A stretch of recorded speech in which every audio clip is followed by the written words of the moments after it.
L'Office de la protection du citoyen, OPC, a rendu hommage ce mercredi à l'écrivain Franck Etienne. Plusieurs personnalités du monde littéraire et politique ont assisté à cette cérémonie qui s'est déroulée au local de l'OPC.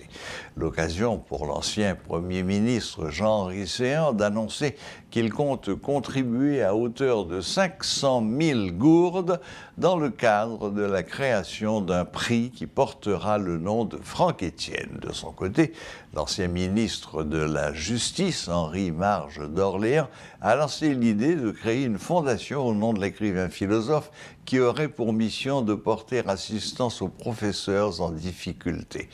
Quant au PDG de C3 Éditions, il a pour sa part demandé au maire de Delmar, Wilson Jeudi, d'identifier une rue à Delmar 31 au nom de Franck Etienne dans la zone de sa résidence.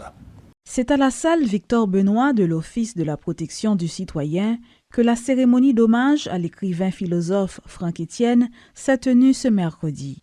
Hommes politiques et personnalités de la société civile ont répondu à l'appel.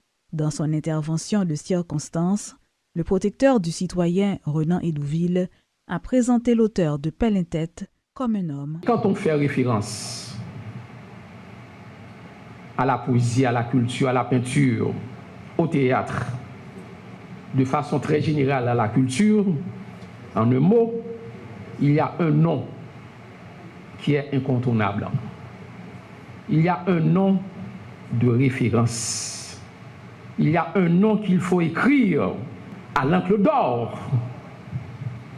C'est l'écrivain philosophe Franck Etienne. Aujourd'hui encore, le professeur Franck Etienne reste et demeure une icône dans plusieurs domaines, notamment dans la sphère culturelle, a pour sa part fait remarquer la ministre de la Culture et de la Communication. Dans un message préenregistré, Emily Prophète Milsé a salué le courage et le parcours de ce grand homme qui a plusieurs cordes à son arc. Des propos élogieux les uns plus touchants que les autres, à l'endroit de celui qui, à travers ses œuvres, a marqué de nombreuses générations. L'artiste n'a pas pu être présent à cette cérémonie, mais il a tenu lui aussi à envoyer un message préenregistré.